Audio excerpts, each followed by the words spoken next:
belum ada yang mau ini ya sharingnya. Mungkin aku bisa mengawali ya teman-teman. Jadi aku itu tadi baca buku How to Win Friends and Influence People in the Digital Age dari The Carnage and Associates. Ini aku baca bab pertama dan aku nemu quotes bagus banget. Jangan mudah menyerah, teruslah berada di jalurmu. Tak peduli apa kata orang kepadamu, kau itu penting dan kau bisa meraih sesuatu yang hebat. Jadi, kita harus believe in ourselves, teman-teman. Terus poinnya itu di bab ini kayak kita perlu menekankan bahwa seseorang itu baik. Maksudnya kayak seburuk apapun orang, dia pasti punya sesuatu hal baik yang terpendam. Dan kita sebagai manusia itu harus menekankan kebaikan itu. Biar orangnya itu nyadar kalau dia tuh nggak buruk, dia itu masih ada hal baiknya kok gitu. Dan dampaknya itu nanti ternyata bisa membuat orang itu berubah menjadi lebih baik. Kayak misalnya si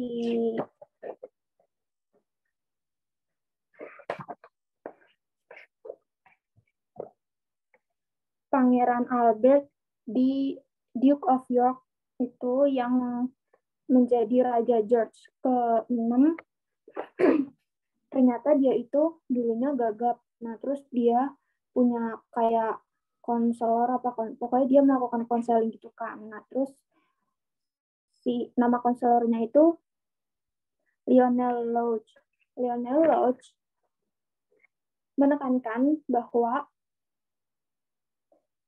Pangeran Albert ini merupakan orang yang berani dan orang paling berani yang dia kenal. Pada akhirnya si Pangeran Albert ini jadi deh mengakui bahwa dirinya itu hebat, lebih hebat dari sebelumnya yang menerima cemoohan. Ya akhirnya dia berhasil memimpin dan menjadi Raja George ke-6. Seperti itu. Ya pentingnya komunikasi di kehidupan manusia ini sih teman-teman. Ada lagi yang mau sharing? Oke, Kak Tiara mau sharing ya guys. Silahkan. Ya, aku cuman clapping. Kaget. Oke. Kalau mau sharing aja loh. Nggak apa-apa. Yo, yang mau nanggapi barangkali. Aku juga pernah baca tuh buku How to Influence People, How to Win Friends and Influence People in the Digital Age. Juga punya bukunya. Tapi aku agak lupa sih sama bab yang nggak bisa baca. Di bab pertama gitu, aku juga belum baca habis.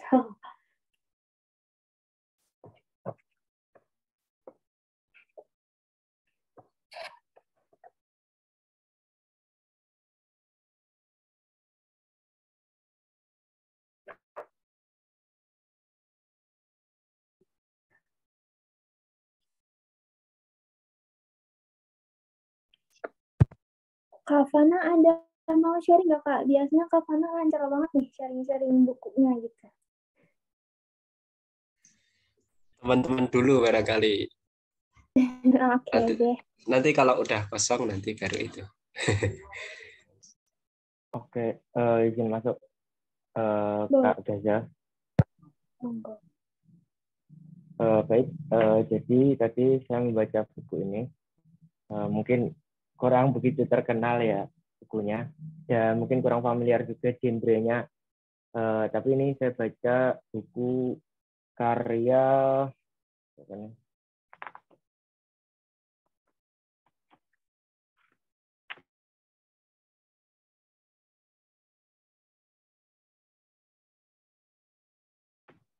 Suharsono, Pionir Integritas Indonesia. Nah,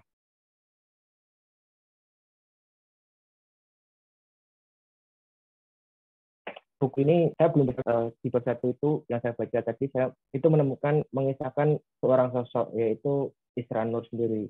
Siapa sebenarnya Isra Nur itu?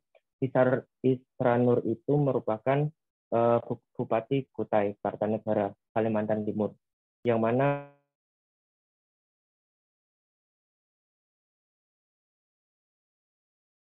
dikisahkan bahwa beliau punya integritas yang kuat di Kalimantan Timur, yang mana berbeda dengan kebanyakan politisi lainnya, di mana aturan malah diterobos.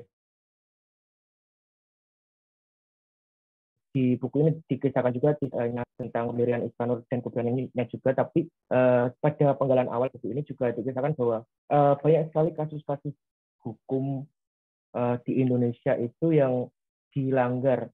Dalam artian kita itu selalu lemah ketika menghadapi arbitrasi internasional, kita itu selalu kalah jalannya. Contohnya pada kasus perebutan kepulauan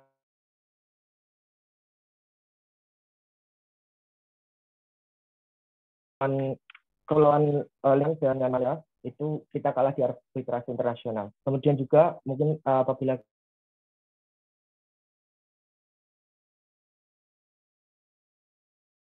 Sorry, suaranya Ilham terputus. kalau hal yang tidak bisa kita oke. Masih terputus-putus? Udah. Oke, kurang dekat berarti.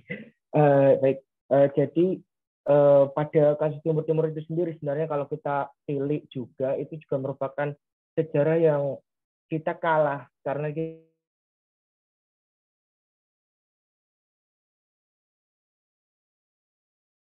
memperankan dari pihak asing yang melakukan aksi domba dan lain sebagainya. Kasus yang pertama itu tentang membahas tentang keberanian dan juga kemandirian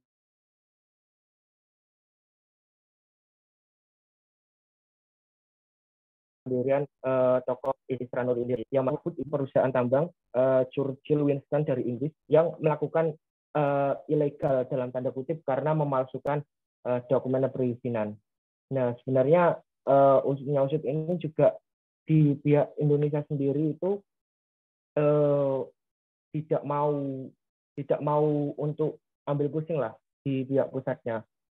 Seperti jajaran DPR dan lain sebagainya itu ingin entah itu juga kerjasama atau tidak, tapi arah-arahnya yang saya baca di buku ini di pihak pusatnya justru seperti itu, tapi Israel sendiri itu tetap mempertahankan keberaniannya, tetap tidak mau karena berada di posisi.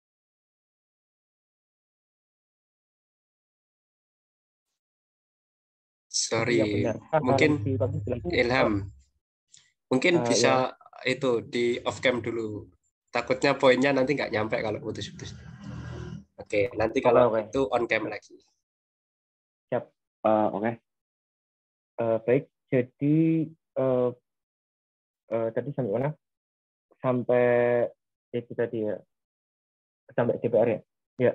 Jadi DPR dan pemerintah pusat itu malah ingin menggunakan lawyer asing untuk membela kasus persengketaan dengan perusahaan tambang ini. Tapi ditolak mentah-mentah oleh Isra Nur yang dalam hari ini adalah pelaku utamanya terkait perizinan tambang di Kutai Kartanegara. Nah, Isra Nur menolak dengan alasan bahwa ketika lawyer yang digunakan lawyer asing, maka nasionalismenya dipertaruhkan dan hanya berlandaskan sikap profesionalisme dan semata-mata hanya uang kalau menggunakan lawyer asing. Tapi ketika menggunakan lawyer dalam negeri tentu ada dorongan nasionalisme dan patriotisme untuk membela bangsanya sendiri. Dan pada saat membaca buku ini sebenarnya saya juga tidak kaget ya, karena kasus kalau kita lihat memang kita bangsa sebagai bangsa yang besar itu kita kok bisa kalah dalam artian dengan perusahaan. Nah, saya mungkin nanti di bab selanjutnya akan dijelaskan lebih spesifik bagaimana sikap dan integritas dari Bapak Isra Nur ini sendiri. Tapi sejauh yang saya lihat, ya itu baru ini saya membuka sejarah-sejarah yang lama dari gimana sebenarnya sikap Indonesia terhadap hukum internasional, khususnya terkait kebijakan yang seharusnya ditekankan karena di negara kita sendiri. Mungkin seperti itu teman-teman.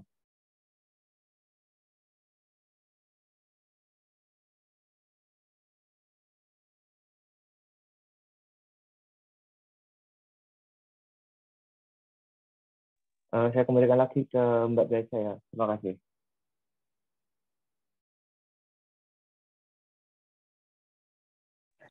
Oke, Kak Ilham. Ini saya kembalikan ke forum ya. Mungkin ada yang mau menanggapi atau sharing bacanya. Silahkan. Coba mau sedikit berkomentar. Ini cukup peristiwa yang cukup unik tuh. Ketika Ilham membaca soal nasionalisme itu.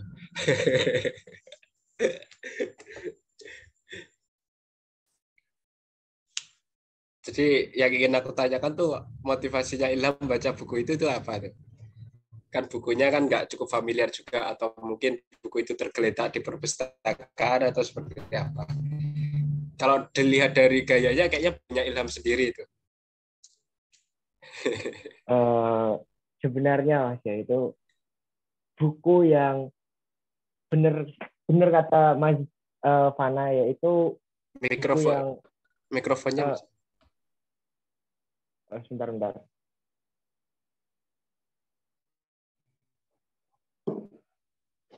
Oke. Udah kedengaran? Ya, udah Ilham. Gimana?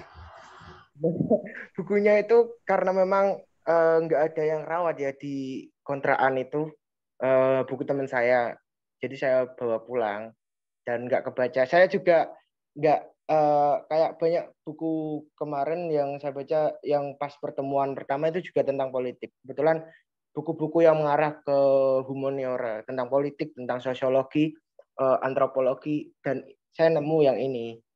Nah, kebetulan yang kemarin yang beberapa buku itu kurang lebih ada 4 ya. Udah habis, tinggal satunya yang ini stoknya.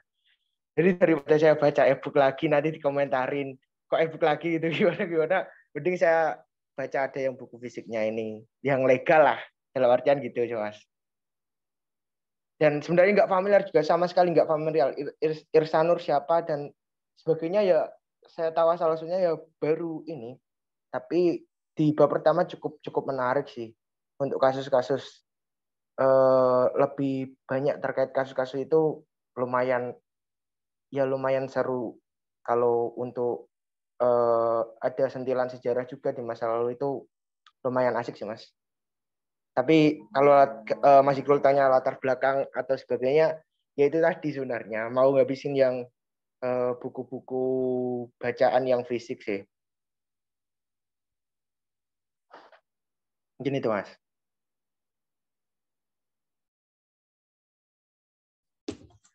Nah, aku ingin sedikit berkomentar juga nih soal nasionalisme.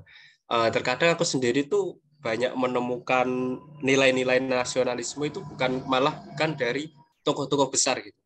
Aku banyak menemukan nilai-nilai nasionalisme yang benar-benar katakanlah ikhlas gitu ya. Itu malah dari orang-orang kecil gitu.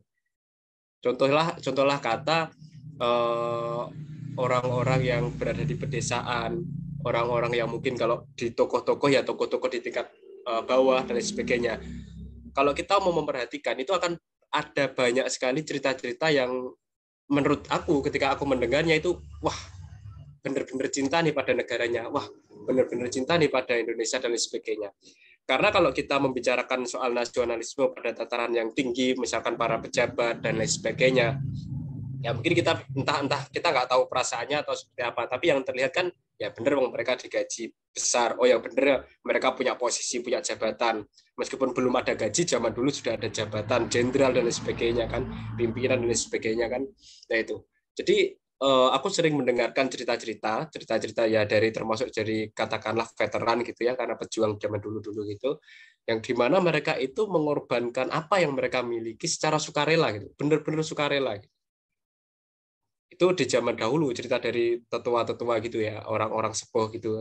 Karena aku kan suka berkunjung ke rumahnya orang-orang sepuh gitu, terus kemudian dengerin beliau cerita. Terkadang kan mereka juga butuh teman cerita sebenarnya kan, karena anak cucunya nggak ada yang nungguin, nggak ada yang datang gitu, jadi mereka kadang itu kesepian. Jadi kadang aku main ke sana tuh dengerin mereka bercerita dan lain sebagainya. Nah, dari cerita-cerita yang kecil itu saya jauh lebih melihat nilai-nilai nasionalisme yang sesungguhnya gitu. Termasuk kalau kita mau membaca buku-buku orang yang mungkin masih terasa asing di kita, atau mungkin saya juga pernah baca bukunya tentang Jenderal Sudirman. Nah, itu ada 1-2 tokoh ya di mana saya melihat itu kayaknya orang ini ketulusannya itu besar banget deh. Karena secara posisi dia bukan siapa-siapa gitu. Jadi nilai nasionalismenya itu kayaknya besar banget dia juga. Itu sih komentar dari saya.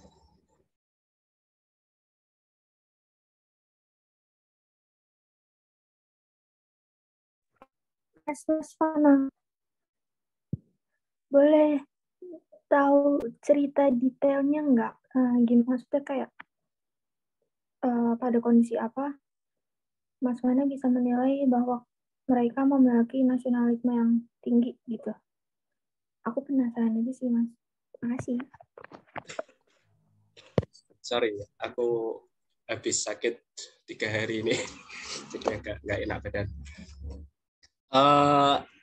Kalau ceritanya banyak sih, ceritanya banyak. Tapi contoh sederhana yang pasti ada di daerah kalian itu adalah kayak pemasangan bendera. Contoh kecil aja, pemasangan bendera merah putih pada 17 Agustus atau setengah tiang pada 30 September, atau juga pada tanggal 1 Oktober, 1 tiang, dan lain sebagainya itu. Di daerah pedesaan itu kan masih adalah kultur yang masih kental banget, kultur yang masih konsisten dilaksanakan gitu ya. Padahal kalau secara kalau kita melihat secara ekonomi katakanlah, untuk apa sih masa kayak gituan kok ribet banget. Apalagi 30 September setengah tiang, 1 Oktobernya itu naikin lagi 1 tiang gitu kan. Atau mungkin pada waktu 17 Agustus, bulan Agustus gitu ya. Kita menghias jalan, pakai lampu, pakai bendera, yang nggak punya juga beli, dan lain sebagainya macam. Dan Karang Tarunanya barangkali masih mau menyeragamkan tempat benderanya dan segala macamnya itu. Ini bukan cerita ya, tapi yang saya lihat. Nah, bagi saya itu adalah bentuk nasionalisme yang tulus juga bagi saya. Karena kan toh kalau kalian nggak masang bendera merah putih di 17 Agustus kan nggak ada sanksinya juga kan, nggak kena sanksi juga. Tapi masyarakat pedesaan itu secara rutin memasang itu. Nah, lambat laun itu waktu saya kecil itu ya. Lambat laun tuh saya melihat di beberapa daerah juga hal tersebut itu mulai terkikis juga gitu. Nah, ini kan saya pikir ya nggak tahu ini nanti mungkin ada sangkut pautnya dengan bahan bacaan saya juga sih itu. Tapi contoh kecil bahwa mereka memasang bendera tanpa ada imbalan apapun itu saya pikir bukan sekedar tradisi tapi bentuk nasionalisme mereka juga. Itu kalau berkaitan dengan cerita-ceritanya si kakek-kakek itu nanti ya berkaitan dengan perjuangannya beliau nanti ya. Itu sih sekilas yang saya baca. Oke, berarti kayak terkait kebiasaan mereka mendirikan dan menghormati bendera negara.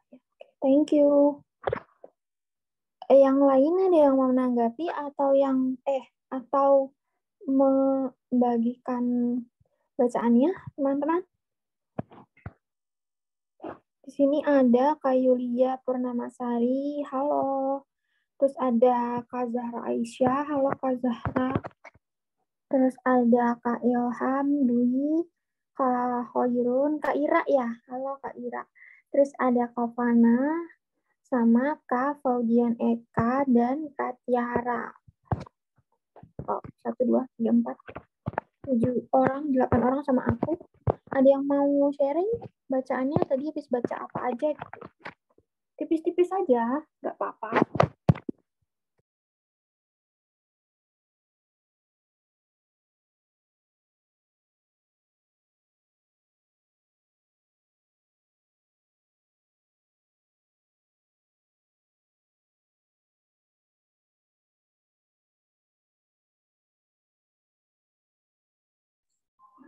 Oke, aku izin masuk ya buat menanggapi tadi kayaknya seru sih tadi. Dan ini mungkin jadi bangkitin aku buat baca bagi apa yang dibaca untuk dari penanggapan soal apa yang which is nasionalisme yang ditanggapi Mas Ilham itu. Tapi aku sempat ke-trigger satu hal soal gimana nasionalisme yang ditunjukkan oleh Mas Ilham, Mas Fana tadi itu, nasionalisme yang ditunjukkan oleh beberapa pejabat gitu cenderung kurang otentik dibandingkan mereka yang berada di lingkungan desa atau mereka yang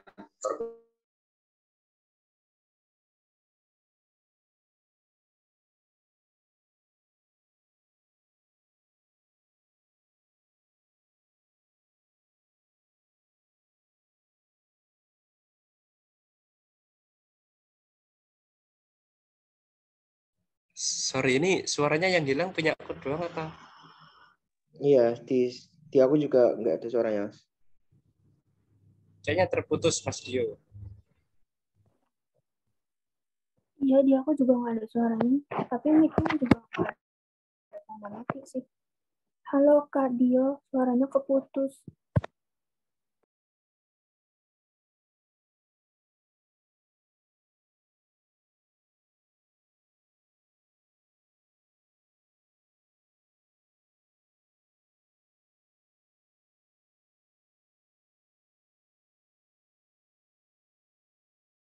Oke, udah kembali lagi tuh.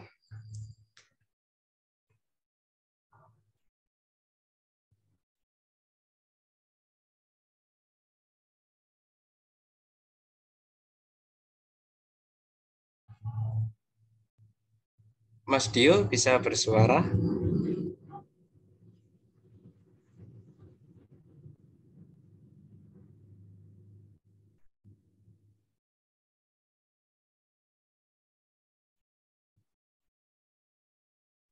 Belum nih, belum apa udah nyambung nih? Kak Dio, login ulang dulu bisa coba. Belum keluar Mas Dio suaranya.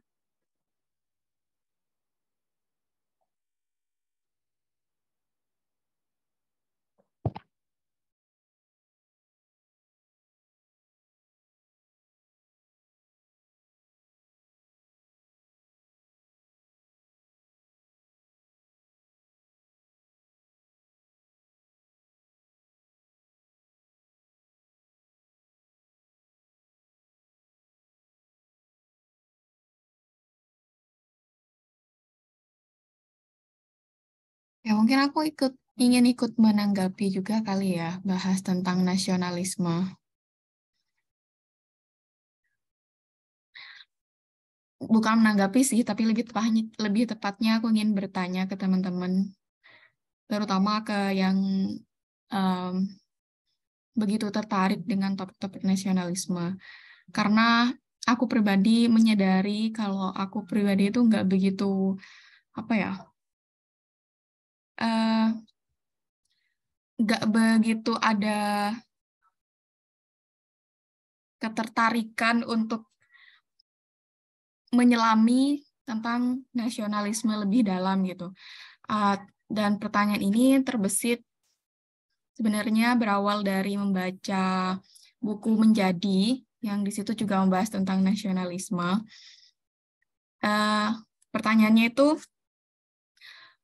kenapa ya orang-orang itu bisa sebegitu, apa ya namanya? Mungkin sebegitu cintanya sama sebuah negara. Negara yang sebenarnya itu ya juga dibentuk oleh manusia gitu kan. Kenapa mungkin bisa dilihat salah satunya itu kayak kita di setiap hari Senin kita itu rela tunduk pagi-pagi hormat ke bendera gitu. Tiba-tiba tuh tertib semua hormat ke bendera uh, dan pertanyaannya itu kenapa gitu? Kenapa orang-orang bisa sebegitu patuhnya kepada suatu negara? Mungkin teman-teman bisa menjawab.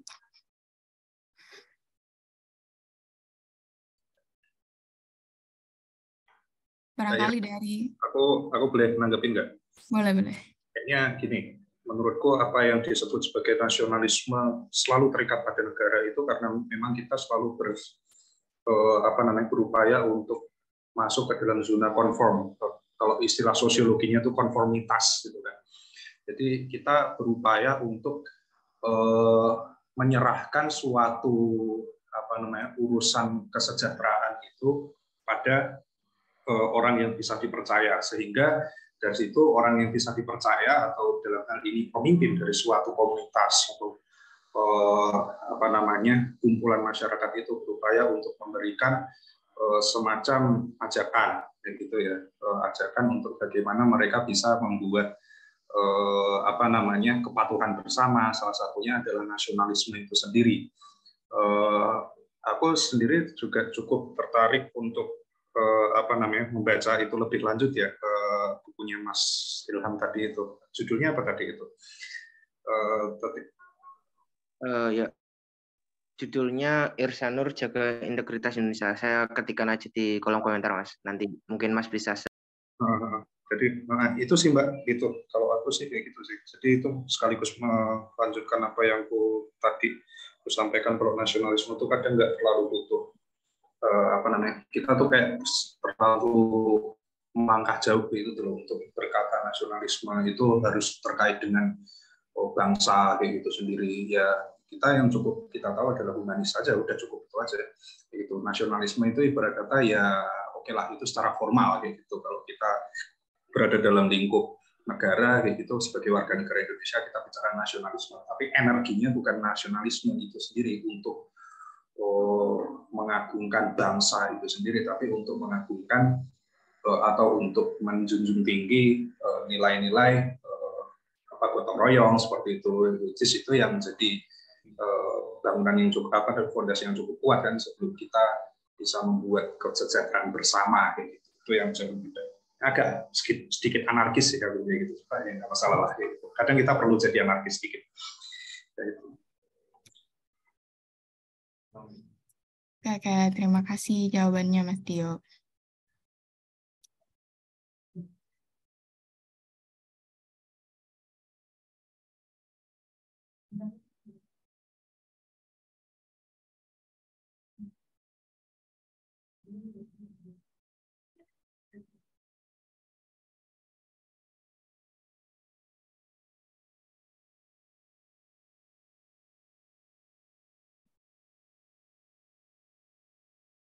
Ya, mungkin aku kembalikan ke Gaza kali kalau nggak ada tanggapan lagi.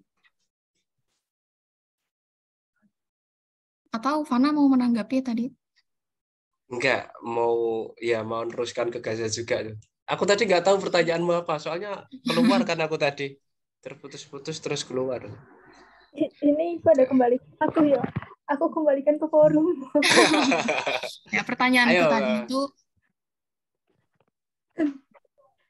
sebenarnya nih yang mau nanggapi silakan, yang mau sharing boleh. Oh ya, oke, Jadi siap. kalau kembali ke saya juga kembali ke forum ya teman-teman. Ayo forum. Kayaknya dari silent reading kemarin kita juga bahas tentang politik ya. Sekarang politik lagi. Wow, berbobot sekali lentera ini. Mungkin teman-teman yang bahas novel atau cerpen atau puisi ya boleh sharing. Aku cukup kangen. Boleh. Biar lebih berwarna, ayo. Ya, benar. Oke, ini siapa yang mau sharing ini? Tiara mungkin, Zahra, Yulia. Kak Tiara, Kak Yulia, Kak Zahra. Nanti Kak Dio di belakang mau ngaji. Khotbah. Sebagai penutup. Khotbah minggu. Minggu.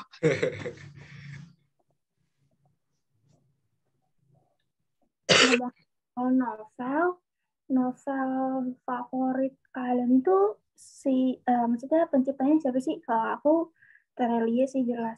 Soalnya menurut aku even dia novel tetap ada pelajaran hidup yang bisa diambil gitu. Setuju. Iya ya.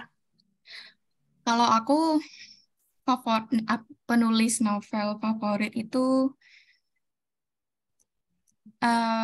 Kalau dulu masih zaman-zaman SMP, SMA itu Habibur Rahman El Syirazi. Kalau sekarang itu aku tertarik sama penulis, itu awalnya penulis di Wattpad sih. Namanya Claude Stroya. Sama Sahlil G. Terelie juga suka. Banyak ya. Itu ceritanya apa Kak yang dari Wattpad itu? Yang dari Wattpad itu lebih ke tentang kesetaraan gender, terus tentang apa ya? Lupa. Ya intinya itu sih tentang kesetaraan gender dan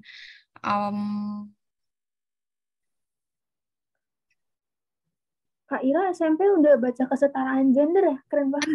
enggak itu SM kalau pas baca Wattpad-nya Claude Stroya itu awal-awal kuliah, Oh, baru lulus SMA itu baca Wattpad itu. Kalau yang pas SMP itu bacanya novelnya Habibur Rahman El Syirazi. oh. Itu tentang apa? Cita-citaan atau kayak gimana Kak? Cinta-cintaan ya. Itu loh, itu penulisnya ayat-ayat cinta ketika cinta bertasbih gitu. Oh, cita-citaannya berat juga ya? Ayat-ayat kayak apa? Cinta-cintaan halal. Bukan cerita Gimana? beneran itu. Iya. Itu lumayan Tapi berbobot. ada sisi spiritualnya juga. Di setiap novelnya Habibur Rahman El Syirazi itu pasti ada sematan kayak label novel pembangun jiwa gitu. Karena di situ nggak cuma tentang cinta-cintaannya doang, tapi ada unsur spiritualitasnya juga. Ada juga novel sejarah punyanya Habibur Rahman El Syirazi.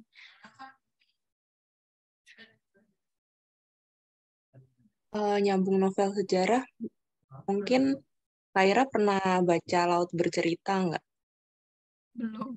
Itu Masih jadi wishlist dari dulu sampai sekarang. sama aku juga belum beli.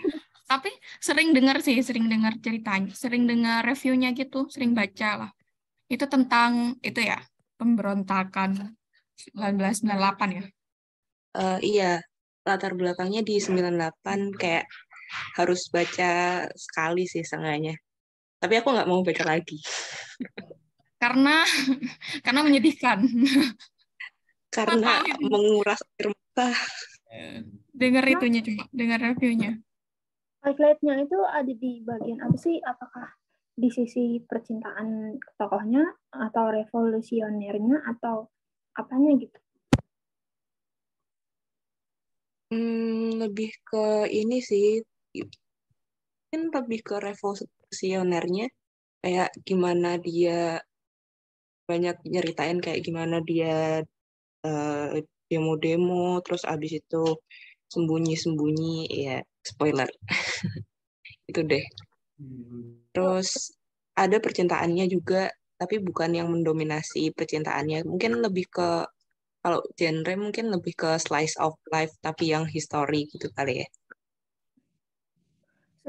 Sedihnya gara-gara misinya tidak tercapai atau apa? Aduh, harus baca.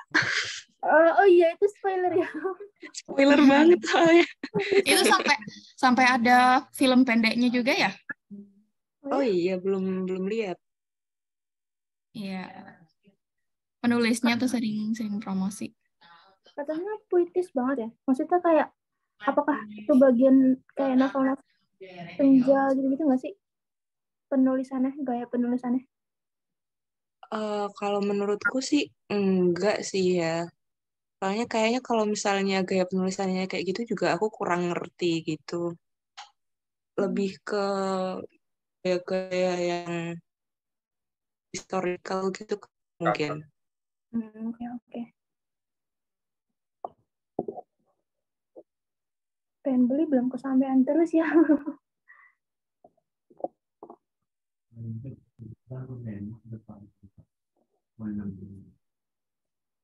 Beli yang hardcover kagak aja, bagus hardcovernya. Iya, bagus yang hardcover. Oke, terima kasih sarannya.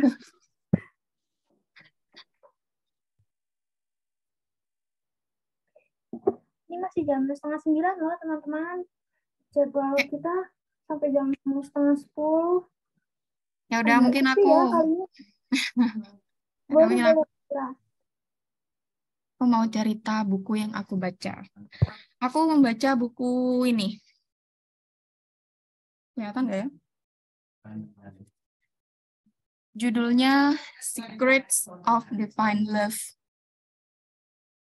Ini buku spiritual gitu sih. Dan buku ini nih cocok untuk dibaca secara pelan-pelan. Dibaca kalau kita kayak bukan buku yang harus segera dituntaskan gitu sih, tapi tipe-tipe buku yang apa ya, bisa kita jadikan tempat untuk kembali terus ke buku ini kalau kita lagi merasakan sesuatu. Dan bisa jadi reminder banget. Ini buku terjemahan, tapi terjemahannya itu indah banget, diksinya itu bagus banget, dan apa ya, mendamaikan lah, menenangkan dari diksi-diksinya. Kayak seperti bukan buku-buku terjemahan yang terjemahannya kaku gitu. Dan bab yang aku baca barusan itu, babnya itu tentang tobat. Dan sebabnya tentang memaafkan orang lain dan juga memaafkan diri sendiri. Yang kutipan yang aku suka dari bacaan tadi itu tentang memaafkan orang lain, itu di sini membahas bahwa maaf dapat dirasakan ketika kita memilih untuk melihat seseorang dari sudut pandang tujuan Allah menciptakannya, daripada menilai mereka dengan perbuatan terburuknya. Jadi itu kayak ini memberikan apa ya, pandangan tentang bagaimana caranya kita memaafkan orang lain, yaitu dengan cara tidak melihat apa yang dia perbuat, tapi dengan melihat apa maksud tujuan Tuhan menciptakan dia gitu. Bisa, entah itu bisa jadi dengan mereka menyakiti kita, kita semakin didekatkan sama Tuhan, atau untuk apa ya, memberikan pembelajaran hidup buat kita kayak gitu. Terus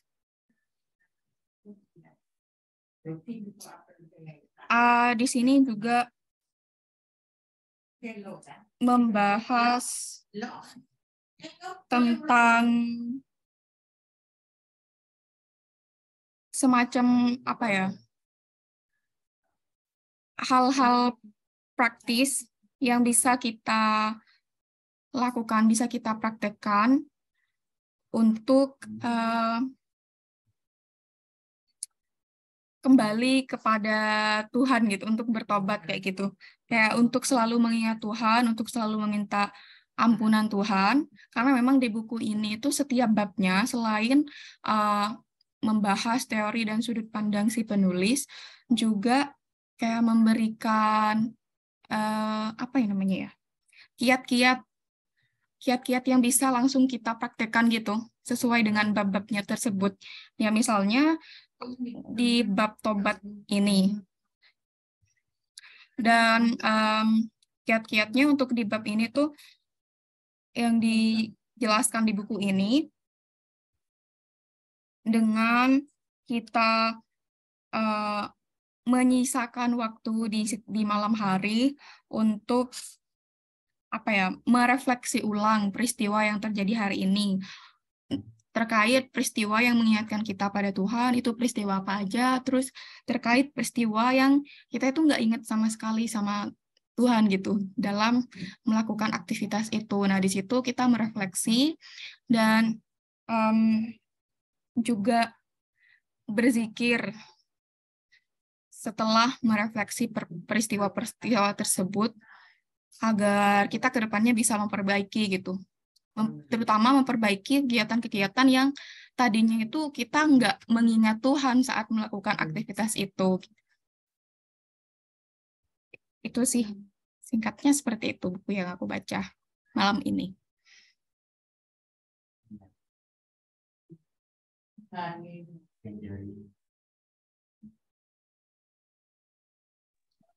Kak Ira, aku mau nanya soal bacaannya. Itu penyampaian materinya pakai bahasa santai atau bahasa berat yang berbobot gitu ya? Ini bahasanya santai. Bahasanya tuh kayak halus banget gitu. Diksinya tuh mendamaikan sih menurutku. Pemilihan diksinya tuh indah dan mendamaikan hati. Jadi itu kayak bukan novel-novel terjemahan gitu. Bukan buku terjemahan gitu. Kayak memang buku bahasa Indonesia gitu. Berarti gampang diserap lah ya, maksudnya kalau Iya. aku mau gitu. Iya. Dulu. Aku mau nanya dong. Iya, boleh. Kan itu kan bukunya yang lebih ke spiritual gitu ya. Kadang buku spiritual itu juga ada yang kesannya judging gitu. Nah, kalau misalnya buku ini gimana, Kak? Kalau menurutku ini bukunya nggak judging sih. Apa ya? Ini lebih ke menjadi reminder gitu lewat pandangan si penulisnya. Dan buku ini tuh mengutip dari berbagai macam sumber, bahkan itu dari berbagai macam aliran yang dicari jalan tengahnya menurut penulisnya itu. Jadi ada juga sih beberapa yang mungkin kita nggak akan setuju dengan pernyataan yang ada di buku ini. Tapi secara keseluruhan, menurut aku buku ini aman-aman aja sih. Walaupun ada juga orang yang menganggap buku ini nih kontroversial. Karena katanya itu kelihatan banget unsur-unsur Syiahnya gitu. Untuk buat mereka yang anti Syiah kayak gitu. Tapi untuk saat ini aku merasa masih aman-aman aja gitu untuk dicerna.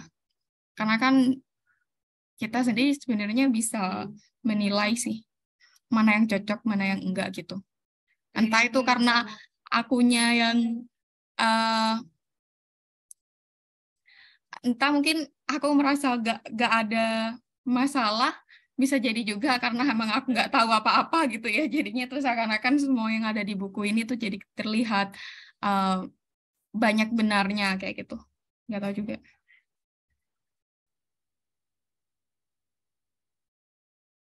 Terima kasih, Kak.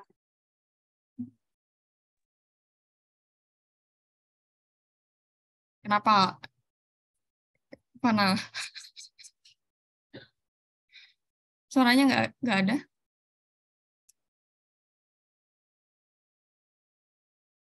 Jaging. Iya, itu apa? Jaging. Menjustifikasi. Oh, alah. Sudah aku duga. Ya.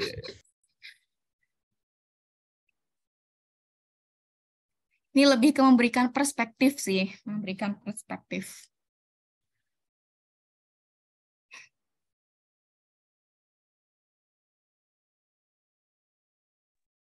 Oke, ada lagi nggak nih dari teman-teman? Iya ya. Malam ini agak lumayan sepi ya. Mungkin dari Kak Zahra Aisyah atau ada halo Kak Yulia Purnamsari. Teman-teman, mari kita membagikan bacaan. Tadi kita udah ngebahas izin masuk Kak. Sebelumnya suara saya terdengar jelas nggak? Jelas.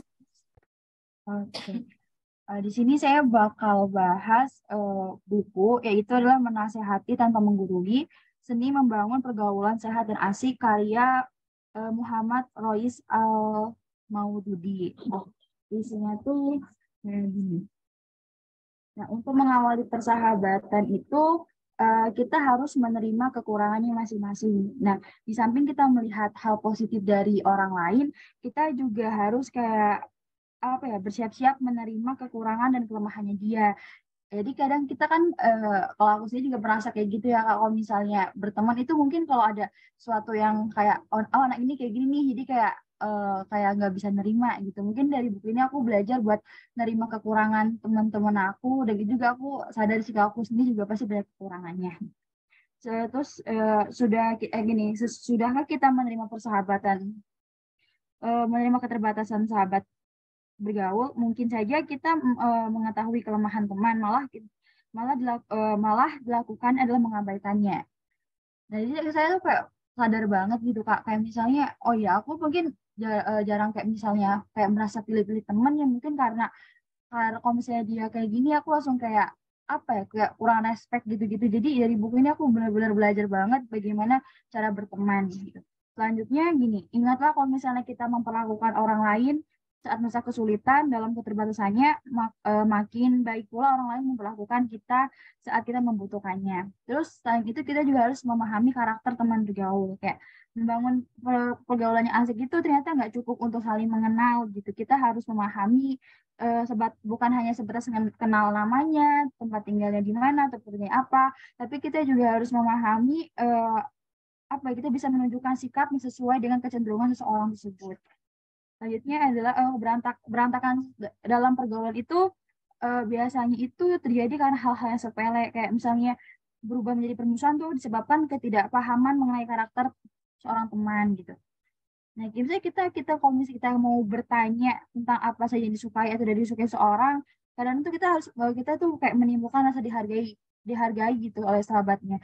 Jadi kita nanyain apa yang dia suka gitu, apa yang kayak kamu tuh nggak sukanya apa, itu menimbulkan bahwa dia itu sangat dihargai oleh kita sebagai temannya. Terus rasa percaya kita itu akan didapatkan gitu oleh sahabat. Nah, untuk modal besar mempengaruhi mereka itu kita harus melakukan apa saja hal yang positif yang agar mereka, jadi sih rasa percaya yang kita dapatkan dari sahabat itu merupakan modal besar mempengaruhi mereka agar mau melakukan apa saja hal positif yang kita inginkan. Terus maka dari itu kita harus mulailah memahami teman bergaul. Nah, selain itu juga selain memahami mereka, kita juga memberi apresiasi. Mungkin hal sederhana yang bisa kita lakukan adalah menjaga pergaulan tetap asik adalah mengapresiasi kebaikan orang lain. Saat kita mengapresiasi kebaikan seorang teman, secara tidak langsung akan menjadikan teman kita bersemangat melakukan kebaikan lebih baik lagi karena ia merasa dihargai dan disambut hangat. Ini kayak kerasa banget kan di diri aku, kenapa kalau misalnya aku cerita ke teman, terus dia kayak excited banget sama ceritaku, terus kayak dukung apa yang aku lakuin, tuh kayak bener-bener merasa dihargai dan bener-bener nungguin semangat lagi gitu. Beda halnya kalau misalnya saya cerita tentang ini, tapi dia kok cuma, oh alah gitu, cewek semangat, itu kayak, oh ya udah kayaknya cuma gitu aja kan responnya, di kayak ya kurang dihargain juga rasanya. Oh, mungkin itu aja sih Kak dari saya yang saya bahas dari buku ini.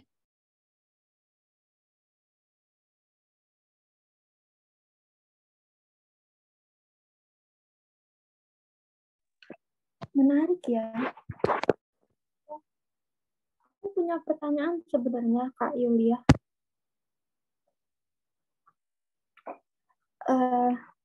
Pas teman kita baik nih sama kita, terus kita menyadari kebaikan itu dan mengapresiasi.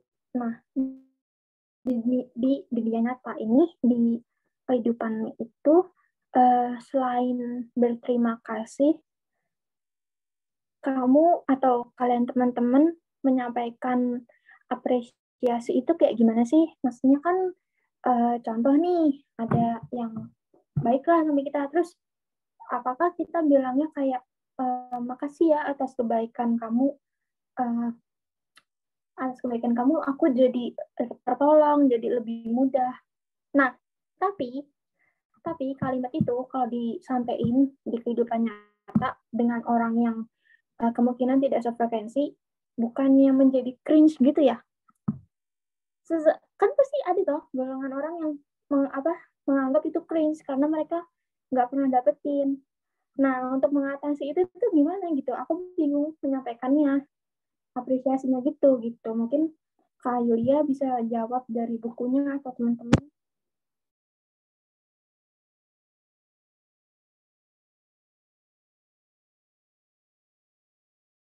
Oke, bentar ya Kak.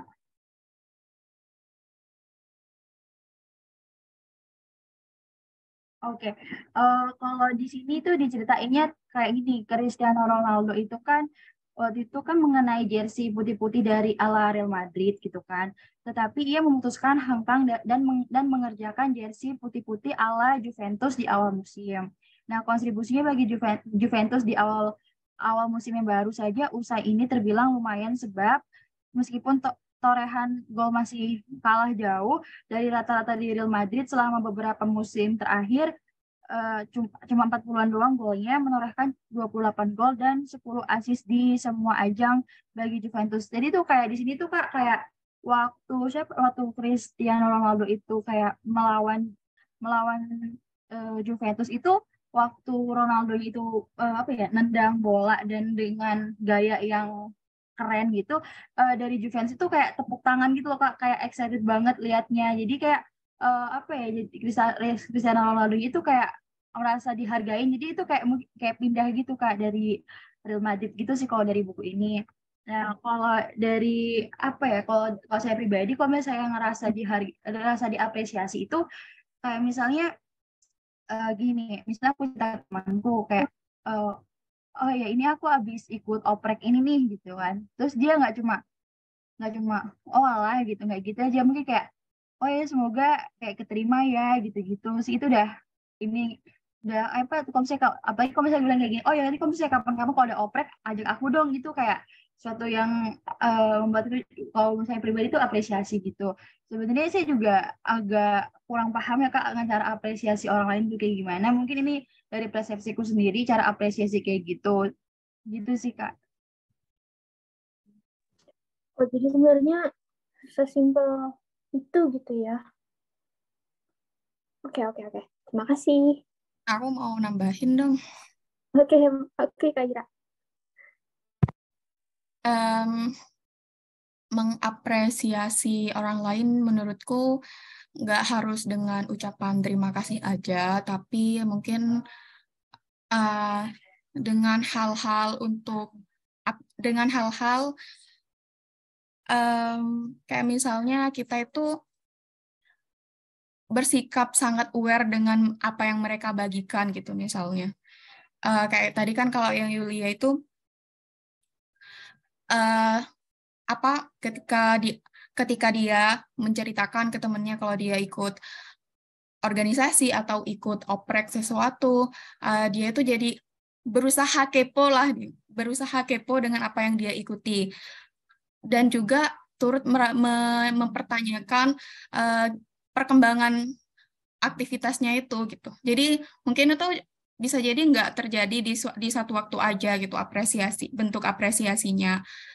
Jadi juga menunjukkan bentuk benar-benar kepedulian kita terhadap apa yang mereka bagikan. Kayak misalkan, nah gimana perkembangannya kayak gitu.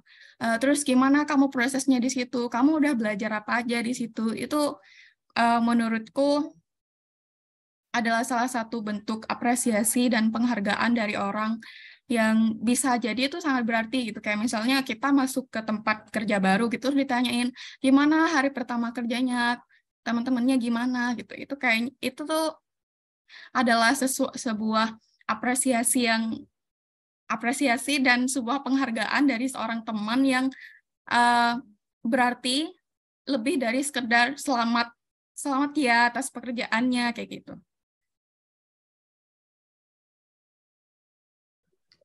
Jadi lebih kayak pay attention ke hal yang lebih detail gitu ya, lebih small gitu. Ini Kak Ilham Dwi angkat tangan, ada yang mau disampaikan Kak? Ya.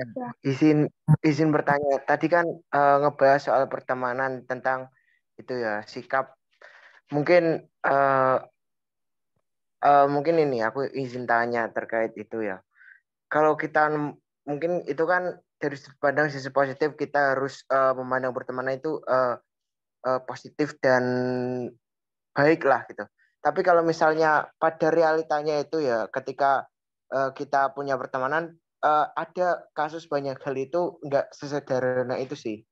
Kayak misalnya gini, ada teman itu yang nggak sadar kalau dia itu sikap dia ke forum atau ke komunitas itu nggak banget. Ke temannya sendiri, kalau teman kan harusnya sama-sama saling ngerti ya. Kayak misalnya teman nebeng gitu, nggak mau iuran, terus nggak itu kan di satu sisi ya mencederai pertemanan itu sendiri. Terus apalagi ya, contoh-contoh kasus yang pokoknya sikap-sikap teman yang menyebalkan lah dalam tanda kutip. Mungkin ada yang pernah ngalami kayak gitu ya teman-teman, mungkin pasti ada. Saya yakin ketika kita menemui jaringan pertemanan itu pasti di teman-teman pasti juga mengalami kayak gitu, saya yakin. Nah itu kayak gimana itu? Ada nggak jawaban terkait hal itu? Kalau kita ngomong langsung kan juga itu, menurut saya salah satu kerugian besar orang Indonesia itu sih, nggak bisa ngomong langsung gitu loh. Mau ngomong sikapmu itu nggak baik, gini, spontan itu kan nggak enak, serba nggak enak. Padahal sebenarnya itu juga kesalahan kita sendiri, harusnya kita juga harus ngomong. Tapi ya itu udah budidaya orang Indonesia apa gimana ya, kalau mau kita ngungkapin itu nggak enak. Nah, sikap-sikap yang kayak gitu kan itu sering terjadi di pertemanan. Nah, kira-kira kayak gimana teman-teman? Aku pengen tahu komentar dari teman-teman kayak gimana terkait pertemanan dalam tanda kutip. Oke, aku mau menanggapi. Ini seru banget. Jadi, Kak Ilham, karena Kak Ilham udah menyadari kalau sifat nggak enakan itu adalah kayak built-in masyarakat Indonesia. Nah, kenapa Kak Ilham tidak menggunakan budaya itu gitu loh? Sebenarnya langsung aja. Bentar. Gimana? Tapi kamu bisa ngelakuin itu nggak? Soalnya aku mau ngomong langsung itu nggak enak. Ya itu tadi beneran sulit banget loh mau bilang ngutarain langsung apa yang nggak jadi kesukaanku itu. Tapi kamu ngomong gitu udah bener-bener praktekin nggak? Maksudnya dalam tanda kutip ya kamu beneran ngomong secara vokal gitu. Beneran, aku emang basicnya tuh orang yang ya mungkin kalau buat orang baru aku nyebelin ya, karena aku real aku nggak suka rasa nggak enakan, kecuali untuk hal-hal tertentu yang emang itu bisa lah ditoleransi gitu. Nah, singkat ceritanya itu gini, ada orang istilahnya dia tuh main nyosor aja gitu ya. Nah, terus ya udah aku langsung bilang diajakan pertemuan selanjutnya, aku langsung bilang aku nggak mau main sama kamu, soalnya kalau main sama kamu nanti dilecehin. Ya udah aku langsung aja bilang kayak gitu. Terus dianya balas apa gitu aku lupa. Terus ya udah nggak usah dibalas lagi. Ya saran aku sih udah langsung bilang aja gitu loh, daripada kamu memendam, ujung-ujungnya kesel, ujung-ujungnya dendam, terus toh nanti ujung-ujungnya pertemanan itu menjauh sendiri kan. Kecuali kalau misalnya gimana? Iya. Oke. Lanjut. Iya, pokoknya intinya langsung aja ngomong. Itu masalah orang Indonesia tuh emang itu nggak enakan. Jadi kamu yang diperbudak gitu loh. Kalau misal orang nggak tahu diri nih, terus masalahnya kadang-kadang nggak bayar uang bensin. Sebagai permulaan bisa bilang kayak gini, aku nggak punya uang nih, tapi harus beli bensin. Kan kamu sering nebeng, kali-kali kamu lah bayarin gitu. Tapi bisa diperhalus gitu. Ini Kak Tiara mengacungkan tangan, ada yang mau disampaikan Kak tanggapannya? Izin yang lain. Ya, mungkin ada betulnya sih kalau misalnya emang ada sesuatu yang ganjel ke seseorang itu lebih baik disampaikan. Tapi ada yang bilang juga kalau mengkritik itu in private, kalau misalnya muji itu in public. Nah, mungkin Mas Ilham bisa nyoba kayak ya ngomongnya pas lagi berdua aja gitu. Atau bisa kayak apa yang dibilang sama Kak Gaza, ya ngomongnya tetap berdua tapi sambil kayak bercanda gitu. Males misalnya kayak males main sama kamu, ntar ini lagi diajakin mulu lagi atau gimana gitu. Mungkin gitu sih kalau tanggapan aku. Tapi menurut teman-teman sendiri ya, itu wajar gak sih kalau kita berhadapan dengan orang-orang, kumpulan orang-orang yang menyebalkan gitu loh. Itu kan ya di lingkungan pasti ada kayak gitu kan.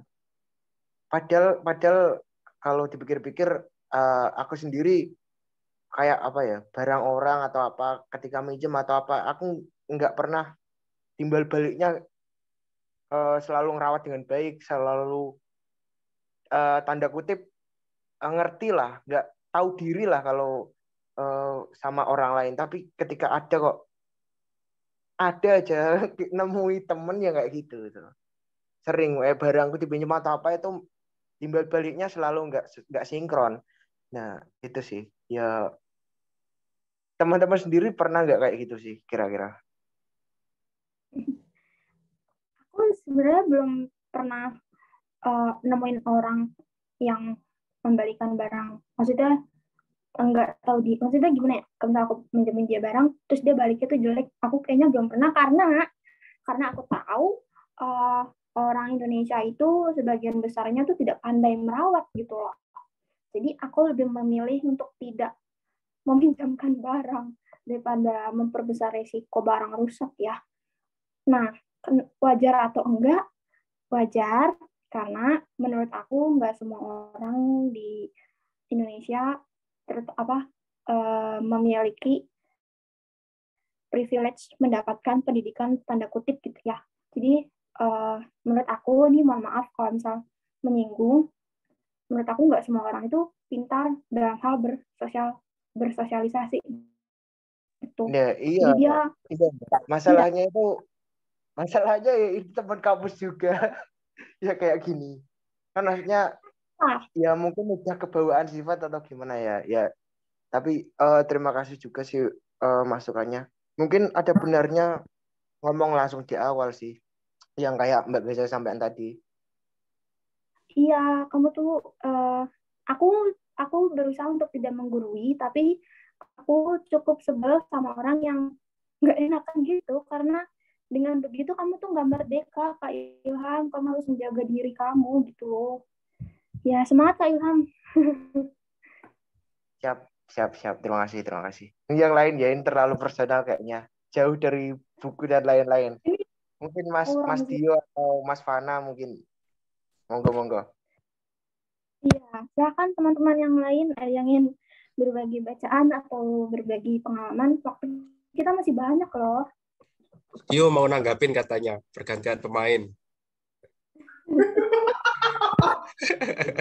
Bentar. Jadi pergantian pemain. Ada satu kata mutiara dari Mbak Tiara tadi. Kata mutiara dari Mbak Tiara. Ya, jadi kita kalau membuat suatu kritikan itu baiknya khususnya ini dalam konteks privat pribadi itu ya, kepribadian, maka lebih baiknya kalau misal kita lewat privat chat gitu atau percakapan pribadi.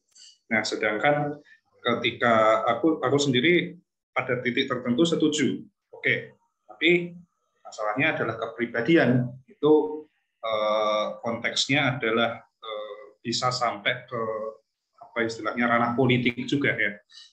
Budaya kita itu bisa sampai ke ranah politik. Dan itu yang terjadi ketika kita ketika kita sampai di perguruan tinggi aja, kita sampai di kampus ya gitu. Mungkin masih kental di budaya kita bahwa profesor itu harus tunduk kita harus tunduk kepada profesor kayak gitu. Ketika gagasannya dia salah kayak gitu. Sangat sulit bagi kita sebagai mahasiswa yang jangankan di tingkat profesor, sarjana aja belum lulus kayak gitu. Nah, itu kita takut untuk mendebat dia gitu. Nah, ini dari teman-teman. Terus kemudian ketika ada presiden gitu atau pejabat negara bilang suatu kebijakan, menentukan sebuah kebijakan gitu kan. Nah, nanti kalau kita protes kayak gitu, kita dianggap makar kayak gitu. Padahal protesnya bukan protes terhadap bahwa pejabat itu bodoh secara personal gitu, tapi karena kebijakannya memang nggak tepat untuk dilaksanakan oleh masyarakat, dilaksanakan kepada masyarakat. Nah, ini jadi kita perlu membedakan ya, mendistingsi antara kritik terhadap personal begitu dengan kritik terhadap pikiran. Jadi kalau menurutku yang paling bagus tuh kalau misal personal ya, kalau misal personal itu memang disampaikannya juga secara personal gitu, tentang personalitas disampaikannya secara personal karena bagaimanapun manusia memiliki harga diri gitu. Tapi tidak halnya dengan pikiran yang dalam konteks ini itu bisa merugikan banyak sekali orang gitu. Apalagi kalau kita melihat ini dalam skala yang lebih besar politik gitu ya, politik gitu. Jadi misal ada seorang politik kampus, politik negara, politik organisasi gitu. Kalau misal ada suatu pikiran yang salah gitu, maka memang kita layak untuk mengkritik di depan umum gitu. Kita punya hak gitu. Itu prinsip dasar dalam demokrasi kan, bukan keterbukaan pikiran atau yang biasa disebut sebagai otentisitas diri gitu. Aku ini sebenarnya agak nyambung ke buku sih, cuma Mas Fana dulu aja deh yang menyampaikan gitu.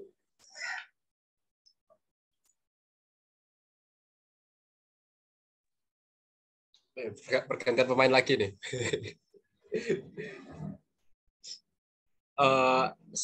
Suaraku kedengeran ya? Dengeran, Mas. Oke. Kalau aku menggarisbawahi ataupun menggaris benang merahnya tadi dari semua yang disampaikan teman-teman, menurut aku pada intinya semua itu akan bermuara pada apa yang disampaikan Kak Yulia ya tadi yang baca bukunya itu, yaitu tentang memahami gitu ya Kak Yulia ya. Iya Kak. Ya itu tentang memahami dan kuncinya saya pikir berada di situ. Mau kita ngomong langsung ataupun nggak ngomong langsung, kalau kita sudah saling memahami, saya pikir ada koneksinya kok.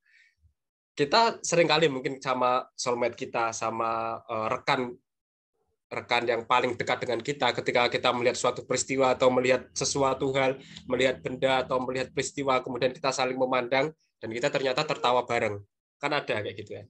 Atau mungkin kita lihat nonton film atau nonton apa, lihat apa dan sebagainya, kita tiba-tiba bertatap-tatapan, kemudian kita tertawa bareng tanpa ada obrolan apapun. Itu karena kita sudah ada frekuensi yang sama, ada pemahaman yang sama dan sebagainya. Kita sudah saling memahami. Begitu pula dalam kasus ini, misalkan kayak tadi soal apresiasi gitu ya. Soal apresiasi itu pun kalau kita tidak bisa saling memahami ataupun kita tidak memahami rekan kita, itu juga akan keliru juga kejadiannya. Bukan keliru, tapi akan tidak pas juga. Misalkan saja karena nggak semua orang suka diapresiasi. Misalkan kayak saya. Saya itu orang yang nggak suka diapresiasi dulu itu. Sampai umur 22 tahun, saya baru mengerti apa itu artinya apresiasi. Karena apresiasi dengan suatu hal yang keliru, itu jatuhnya itu ke ini sih, kayak apaan sih gitu. Karena itu tidak semua orang sekalipun memberikan apresiasi, tidak semua orang bisa ngena gitu, bisa memahami apresiasi itu, bisa nangkep apresiasi itu. Makanya kunci dan benang merah saya pikir yang paling utama adalah kemampuan memahami rekan kita, teman kita. Dalam ranah organisasi misalkan, kalau tadi juga nyinggung soal organisasi juga gitu ya, bahwa kemampuan memahami ini juga akan sangat diperlukan utamanya bagi seorang pemimpin, karena dengan kita memahami rekan-rekan kita, anggota kita, kemudian sahabat-sahabat kita yang ada di sekeliling kita, kita akan jadi lebih bisa memaksimalkan apa yang mereka miliki gitu ya, memaksimalkan potensi yang mereka miliki gitu. Ada orang yang ahlinya di bidang A tapi ditaruh di bidang B, akhirnya kan tidak mampu mengeluarkan apa yang dia miliki secara optimal kan, secara maksimal kan gitu. Jadi kemampuan memahami itu dalam keorganisasian scale up-nya itu juga sangat penting gitu kan, karena termasuk penyelesaian konflik kayak tadi ngomong langsung atau enggak. Kalau kita sudah saling memahami, saya pikir dengan ngomong langsung pun tidak akan menjadi suatu hal ketersinggungan. Atau mungkin karena kita sudah saling memahami, kita paham bahwa dia ketika mendapatkan teguran secara langsung dia nggak enakan, jadi harus harus ngobrol dengan nada rendah dan segala macam, maka itu yang kita lakukan. Karena itu pada dasarnya adalah kita harus memahami terlebih dahulu dalam sebuah pertemanan itu teman-teman kita itu karakternya seperti apa, kemudian dia mungkin metode-metode yang bisa dia terima itu seperti apa, cara komunikasi yang bisa dia terima itu seperti apa, dan lain sebagainya itu. Karena apalagi kalau udah kita bareng-bareng di satu, karena saya juga mengalami hal yang disampaikan Mas Ilham, misalkan ada orang yang nggak mau iuran gitu ya, karena saya kebetulan juga ngontrak kan dulu, ngontrak sama teman-teman, jadi kehidupan dengan orang banyak, bareng-bareng terus gitu kan, ada, iya pasti ada hal seperti itu, pasti ada kok. Tapi saya pasti melihat sisi lainnya bahwa apa ya, saya kan terbiasa melihat bahwa orang yang berada di sekeliling saya itu adalah tanggung jawab saya untuk mengelola, untuk merawat dan lain sebagainya semampu saya itu. Jadi ada hal yang seperti itu, bagi saya bukanlah hal yang masalah. Meskipun bagi teman-teman itu juga ada celetukan-celetukan ABCD itu juga ada. Saya juga terkadang ikut celetuk, tapi hanya untuk apa ya, senang-senang aja. Masalahnya bukan cuma saya aja, Mas. Rata-rata Iya. ya mungkin mental ya sama kayak Mas Ikrul tadi loh. Kayak teman-teman yang lain udah gak nyaman sama satu orang ini gitu. Tapi ya gimana? Tapi sebenarnya malah bilang itu ngomong langsung aja, terus terang bareng-bareng gitu. Tapi teman-teman yang lain itu kayak alah gak enak gitu-gitu. Jadi ya gimana lah, kayak gitulah. Ya itu. Nah, malah teman-teman yang lain tuh malah mau pindah, kayak mau ngindar malahan. Nggak enak, serba nggak nyaman. Padahal secara tempat itu enak sebenarnya tempatnya. Ya tapi orangnya nggak enak itu. Karena sama-sama baru kenal itu, Mas. Kan dulunya kan online semua itu. Mungkin nggak tahu ya, Mas Ikrul kayak gimana. Mungkin sharing lah. Pada saat itu terjadi kayak gimana sikapnya Mas Ikrul. Ya itu kalau dari saya sendiri kan saya tanamkan bahwa apapun yang ada di sekeliling saya, yang ada di sekitar saya, baik itu teman, hewan atau tumbuhan dan sebagainya, itu adalah tanggung jawab saya untuk merawat. Sehingga jika ada rekan yang seperti itu pun, saya akan merawat dia semampu saya gitu kan, semampu saya, termasuk merawat karakter dia, membentuk karakter dia, merubah yang tidak disukai sama teman-temannya, mengkomunikasikan yang disukai teman-temannya secara kebapak-bapaan gitu kalau saya boleh bilang gitu. Karena orang gini, ada karakter orang yang nggak bisa, bukan nggak bisa diatasi apa ya, nggak bisa ada karakter orang yang nggak bisa berada di posisi bawah, sehingga ketika dia ditegur oleh seorang kakak, misalkan karakter seorang kakak, dia itu nggak akan bisa, dia ditegur atau diarahkan oleh seorang kakak perempuan ataupun kakak laki-laki, atau mungkin dia menganggapnya sebagai guru dan sebagainya, itu nggak bisa. Ada karakter orang yang seperti itu, sehingga solusinya biasanya adalah kita hadir dengan karakter, dengan sosok seorang bapak atau seorang ibu, seorang ayah ataupun seorang ibu, itu baru bisa. Ada karakter yang demikian itu. Nah, karakter apa namanya, makanya kita harus memahami, lagi-lagi kan harus memahami karakter dia itu seperti apa, sehingga penyikapan kita seperti apa, komunikasi kita seperti apa, metodenya seperti apa, itu yang harus kita pahami. Nah, mungkin kalau secara formalnya bisa itu diatur, misalkan Mas Ilham kontrak, misalkan ini jadi sesi curhat nanti.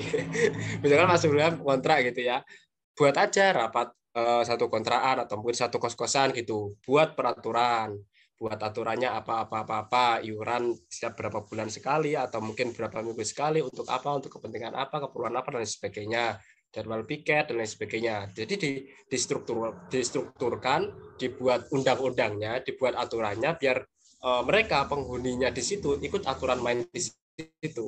Itu kalau berkaitan dengan tempat tinggal. Nah, kalau berkaitan dengan sosial atau kehidupan di luar nanti, nah itu beda lagi nanti treatmentnya. Jadi kan lagi-lagi kita harus bisa memahami terlebih dahulu detail problemnya itu seperti apa. Ya saja kunci dari semuanya itu saya pikir adalah memahami itu tadi sih. Memahami personalnya, memahami lingkungannya, memahami situasinya, dan segala macamnya itu.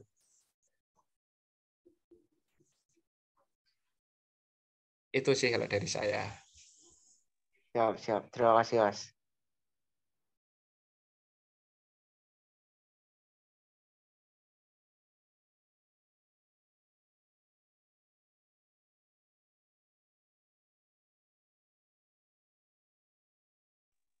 Ayo, ada yang menanggapi tidak?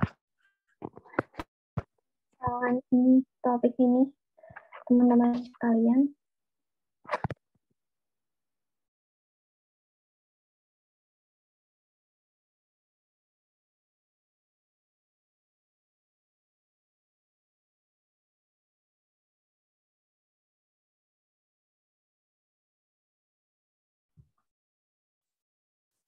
Sepertinya cukup tuh. Final Mas Dio nih. Ilham, kalau suatu saat butuh mediator mungkin bisa mengundang Mas Fananya ke kontrakan. Mediator makhluk halus. Masalahnya bukan anak TIP semua, Mbak. Nggak kenal. Mas Fana nggak mungkin kenal. Jauh dari anak TIP. Enggak, berangkatnya bukan dari label TIP-nya. Ya, nggak, ya. Mediator konseling. Kalau yang lebih simpel itu enak anakku yang keluar, Ji. Nggak ribet-ribet. Aku suka jalan pintas soalnya. Tapi bagi saya masalah-masalah sosial yang demikian itu seru loh itu. Seru banget. Karena kalau kita mampu memanajemen di internal itu secara baik, istilahnya Jawanya itu iso ngladeni bisa merawat bocah anak-anak yang seperti itu, nanti kita akan punya skill khusus gitu. Kita akan punya skill khusus gitu kan. Karena saya melihat juga ada teman saya yang memang pinter banget kayak gitu. Pinter apa ya, ngladeni istilahnya kayak pinter ngomong. Itu kan salah satu poin jadi pemimpin juga kan. Kita bisa angon, bisa ngomong. Ya wajar lah kalau seorang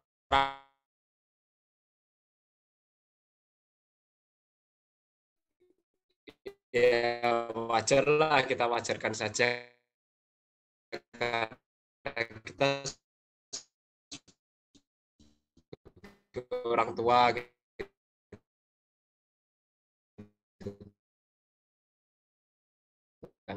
Dia anggap kalau tadi saya seorang kasih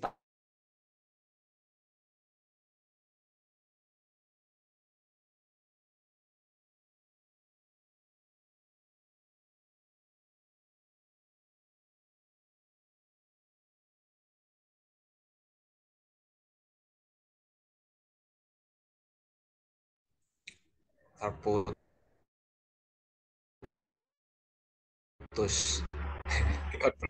Ngomong.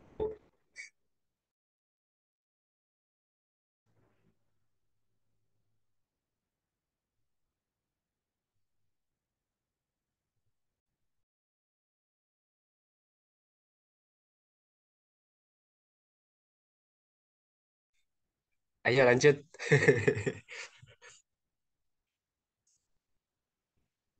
Terputus tadi. Suaraku kedengeran nggak? Kedengeran. Kedengeran. Kamu bisa dilanjut ucapannya, udah nggak terputus. Wah, sudah lupa tapi.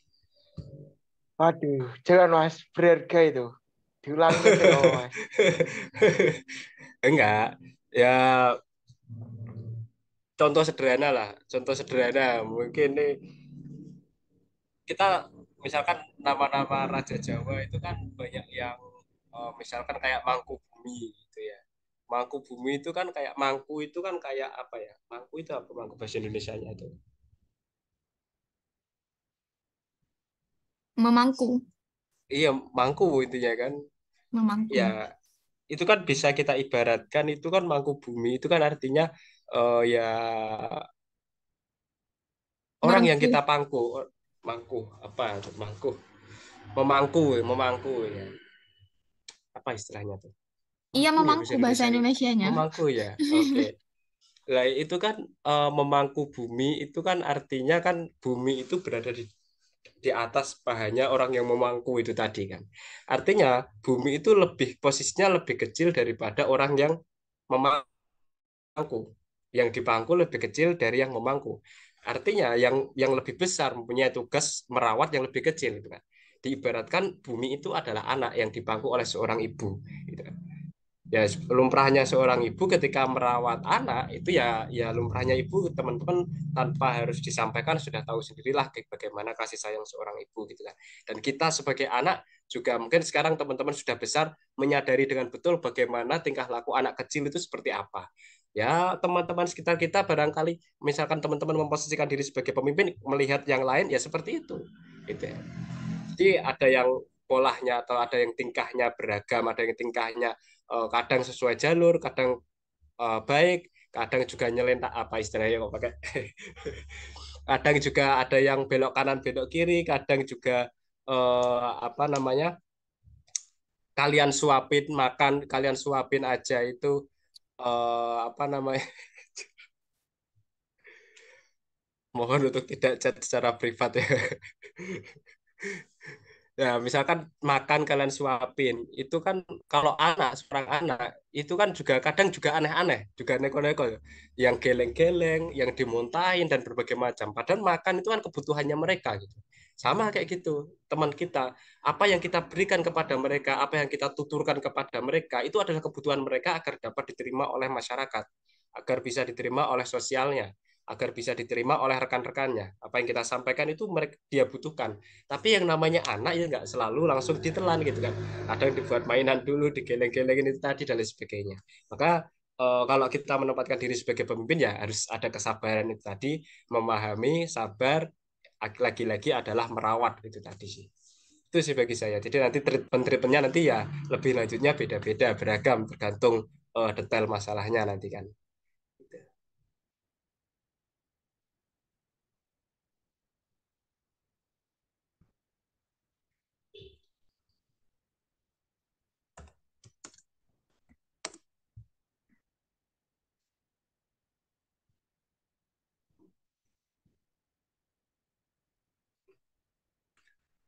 Silahkan Kira-kira teman-teman kalau ada lagi.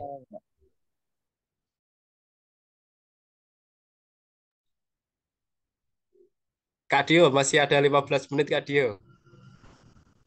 Ayo Mas Dio, maaf ini jadi melebar kemana-mana ini gara-gara satu pertanyaan doang. Oke, aku minta waktu berapa menit nih?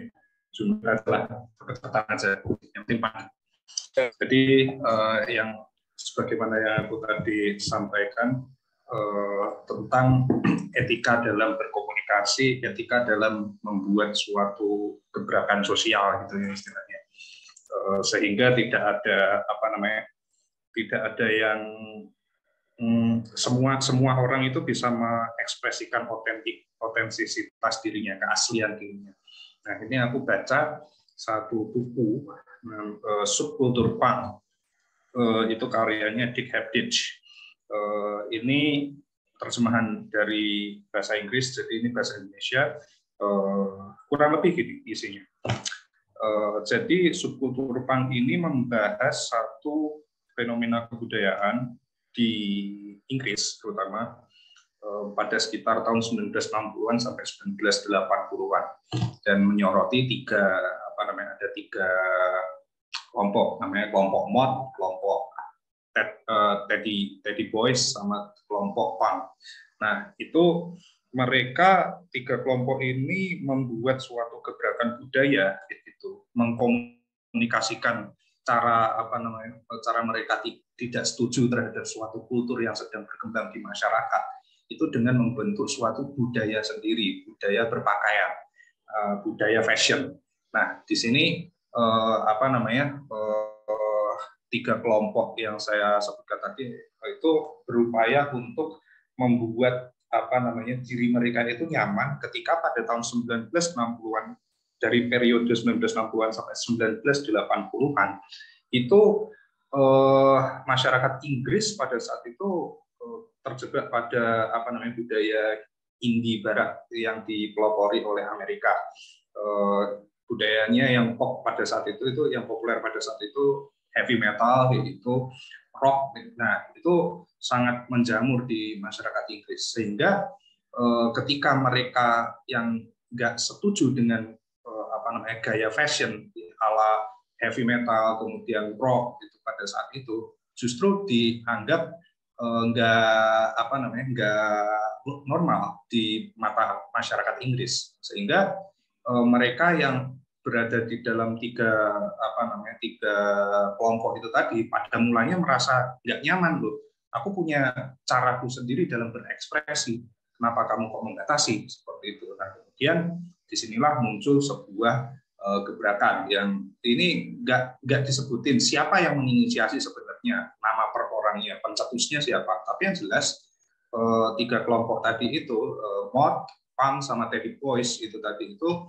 Jadi Mott itu adalah orang ini.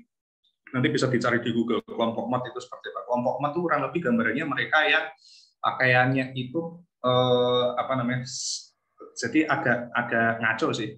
Atasnya itu jas kayak gitu, nggak salah, bawahnya itu kayak semacam rok kayak gitu.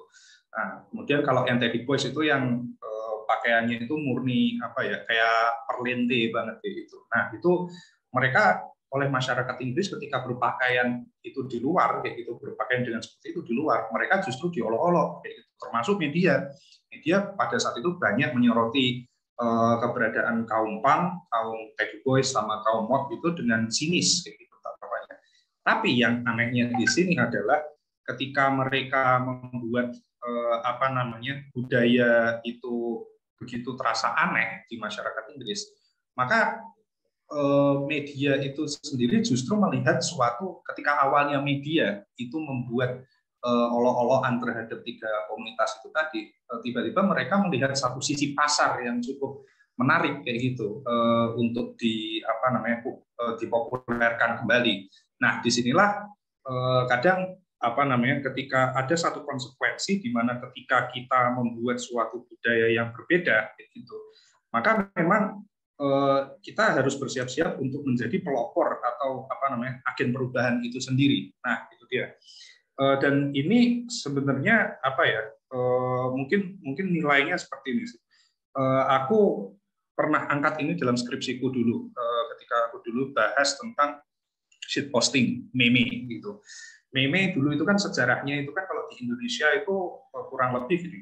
Sejarah meme pada awalnya muncul ketika ada fanpage namanya Meme Komik Indonesia gitu. Mungkin teman-teman masih ada yang ingat lah gitu, Meme Komik Indonesia itu paling menjadi satu pelopor kayak gitu bagi dunia humor di Indonesia pada saat itu, karena humor di Indonesia pada saat itu masih berada dalam kekangan media yang harus dibintangi oleh aktris tertentu, aktor tertentu dengan gaya humor tertentu yang pokoknya seleranya ya receh tanda kutip ya. Tapi kemudian Meme Komik Indonesia membuat suatu gebrakan humor kayak gitu, bagaimana mereka membuat humor dalam bentuk gambar visual aja kayak gitu, visual 2 dimensi aja kayak gitu, dan itu bisa membuat lucu kayak gitu. Dan itu sendiri meme itu sendiri yang dipelopori oleh Meme Komik Indonesia, kemudian setelah disorot oleh media, dipopularisasi oleh media kayak gitu, kayak meme itu sendiri sudah ya menjamur kayak gitu. Itulah yang menjadi sebuah keusangan bagi meme itu sendiri. Muncullah suatu humor yang disebut sebagai shitpost kayak gitu. Nah, jadi bagaimana shitpost itu membuat humor yang lebih radikal lagi, lebih nggak bisa diterima oleh masyarakat lagi cara penyampaiannya. Kok absurd banget sih tata letaknya kayak gitu, tata letak gambarnya kok absurd banget. Tapi itu justru makin dinikmati oleh masyarakat. Salah satu yang paling kita sering temui adalah ketika Robert D. White itu tuh loh. Jadi yang suaranya itu yang ada video kayak gitu. Itu kan sebenarnya alirannya shitpost banget gitu kan. Nah, itu jadi sebenarnya gini, kalau misal kita tarik secara garis besar, maka ketika kita membuat suatu gebrakan, itu kadang-kala kita harus siap bahwa kadang kita akan terus ada perasaan tidak puas gitu terhadap gebrakan yang kita buat sendiri. Gitu. Jadi kita akan selalu merasa eksklusif kayak gitu, seolah-olah ide kita yang paling benar kayak gitu. Jadi ini yang menjadi nilai etisnya di sini. Jadi ketika kita ingin menyampaikan sesuatu, harus kita pastikan bahwa apa yang kita sampaikan itu benar-benar nilainya itu etis untuk kebaikan masyarakat, bukan untuk mengeksklusifkan diri. Gitu. Nah, jadi atau untuk bentuk narsisme gitu, seperti halnya yang yang diterapkan oleh orang-orang shitpost, orang-orang meme kayak gitu, untuk sekedar mereka itu membuat gebrakan baru kayak gitu hanya untuk sekedar mereka tuh narsis. Tapi ketika mereka udah dipopularisasi beneran kayak gitu, mereka jadinya kehilangan jati diri mereka kayak gitu. Ya udah, selesai gitu, hilang gitu. Nah, itu begitu pula dengan kaum mod kayak gitu, kaum punk gitu, kaum Backstreet Boys. Ketika budaya mereka ditiru, ya sudah, selesai kayak gitu. Kepuasan mereka untuk membuat jati diri yang berbeda dari masyarakat, melawan kultur masyarakat, itu seolah-olah hilang gitu. Jadi pada intinya di sini untuk membuat suatu budaya itu lebih kokoh berdiri sampai kapanpun, itu perlu ada niat baik dari awal gitu, untuk membuat masyarakat itu jadi lebih baik. Nah, bukan sekedar untuk sarana mengeksiskan diri, sarana untuk membuat kita jadi lebih terkenal kayak gitu. Karena sekalinya kita dapat panggung beneran kayak gitu, oke, dapat ruang untuk berbicara kayak gitu, dapat panggung beneran kayak gitu. Terus sampai panggung nanti demam panggung kayak gitu, langsung grogi kayak gitu. Mau ngapain? Nah, setelah itu kita nggak bisa berbuat apa-apa, nggak bisa seradikal sebelumnya ketika kita ingin membuat gebrakan secara diam-diam. Nah, itu jadi teman-teman kurang lebih apa yang aku baca dari ini buku namanya Subkultur Punk, karyanya Dick Herdich. Itu. Terima kasih.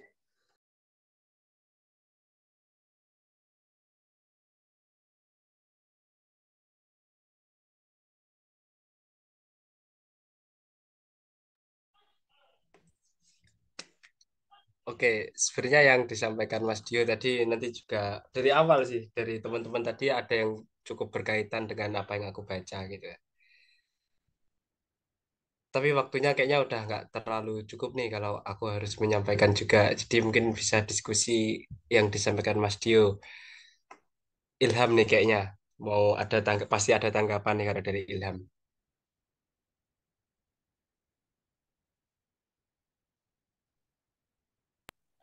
Mas Fana aja dulu.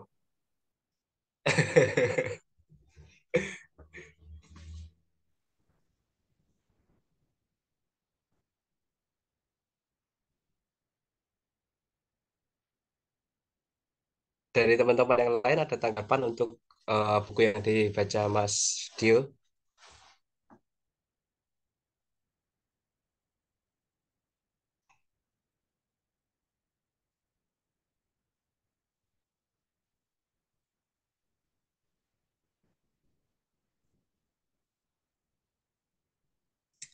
Oke, kalau nggak ada aku mau sedikit komentar nih. Otak aku kurang memadahi.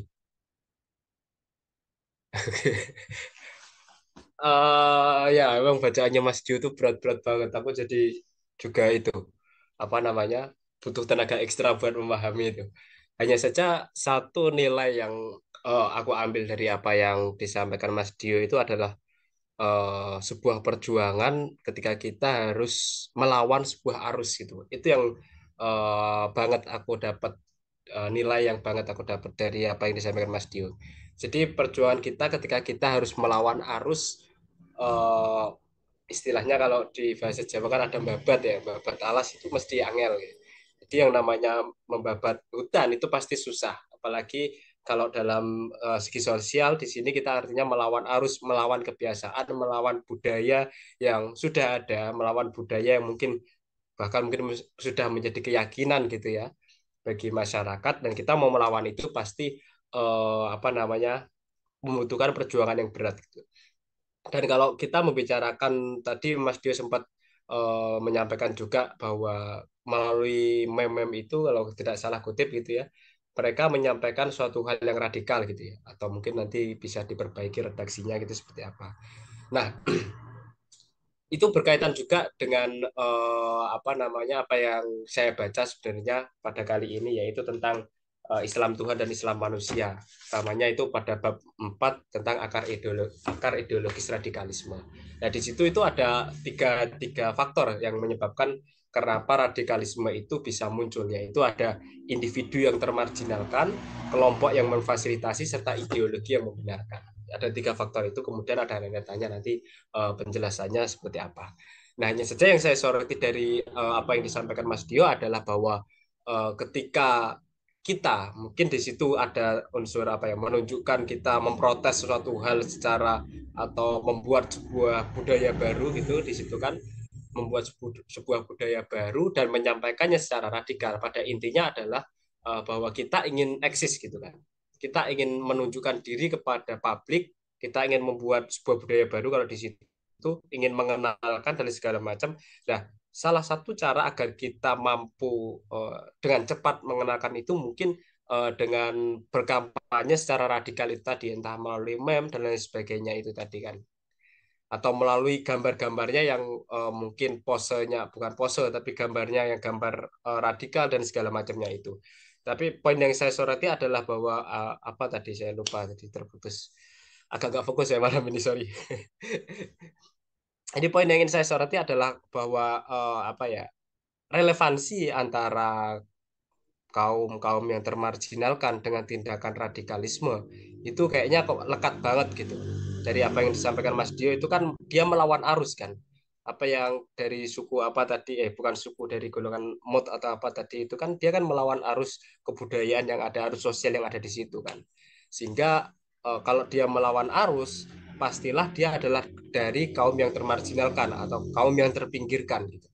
Sehingga tidak heran kalau tindakan-tindakan orang yang demikian itu seringkali berujung pada tindakan radikalisme. Bahkan tak jarang pula berujung pada tindakan terorisme gitu kan. Tergantung nanti motifnya apa, kemudian pikiran yang mempengaruhi itu seperti apa, alirannya yang seperti apa, dan segala macamnya itu. Itu yang perlu dikaji. Itu menurut saya sedikit tanggapan sih.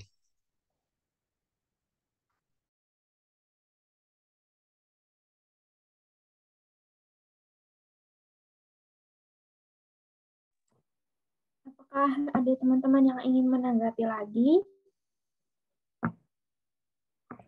Wow, ternyata kita tinggal bertujuh.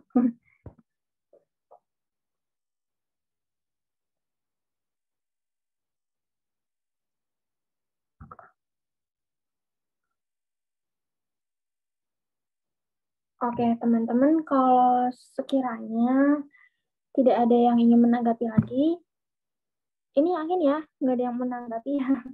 Karena waktu menunjukkan 21.29 atau setengah 10 ya, kita udah di penghujung acara. Untuk itu, aku selaku moderator perlu menutup secara resmi forum silent reading ini. Bagi yang ingin masih mau diskusi, silahkan stay di Zoom, atau buat yang masih ada kegiatan lain bisa melanjutkan kegiatannya. Saya, Gaza Hairunisa, sebagai moderator silent reading, berterima kasih atas partisipasi teman-teman dan mohon undur diri. Wassalamualaikum warahmatullahi wabarakatuh. Silakan buat yang masih mau berdiskusi, Kak Fana, Kak Ilham, sama Kak Dio, dan teman-teman yang lain bisa lanjut di Zoom. Saya mohon undur diri ya. Terima kasih. Makasih, Gaza. Iya, Kak Fana. Makasih ya, Kak. Izin dia. Oke, makasih semua teman-teman.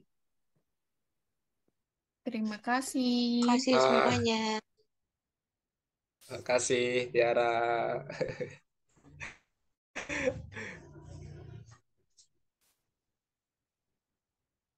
Aku 2 hari bareng terus, guys. Wow. Teler apa, Mas? Kenapa? Teler kenapa? Aler? Teler kenapa? Oh, teler. Kayaknya gara-gara kehujanan kayaknya. Aku 2 minggu pulang kerja kehujanan. Akhirnya tepar. Jual rupiah memang luar biasa. Jauh lagi. Aduh.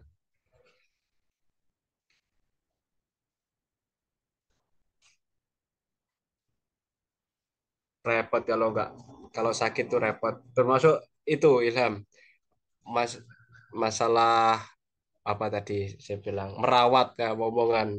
Nah, kalau saya sakit tuh doa saya sederhana, Ilham. Ya ya saya cuma minta kalau diberikan sakit itu jangan lama-lama gitu. Karena kasihan kucing saya, kalau saya sakit tuh nggak ada yang ngerawat gitu. Itu contoh sederhana apa ya, merawat termasuk apa ya, menjadikan kucing sebagai perantara doa gitu ya. Karena kalau saya sakit terlalu lama kasihan kucing nanti nggak kerawat gitu. Ada tanggungan burung juga gitu. Iya Mas itu. Ini yang megang webnya Lentera siapa ya? Aku boleh ganti nama nggak? Nama apa? Nama di web. Aku Nama mau apa? pakai nama pena. Nama Itu di web. Oh, nama pena. itu Mas Dio itu. Oke. Iya. Nanti aku ganti nama pena ya. Jangan apa itu? Dengan nama lengkap Jangan, yang asli.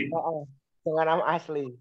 Nanti tak kirim nama penanya sama mau ganti anunya. Apa?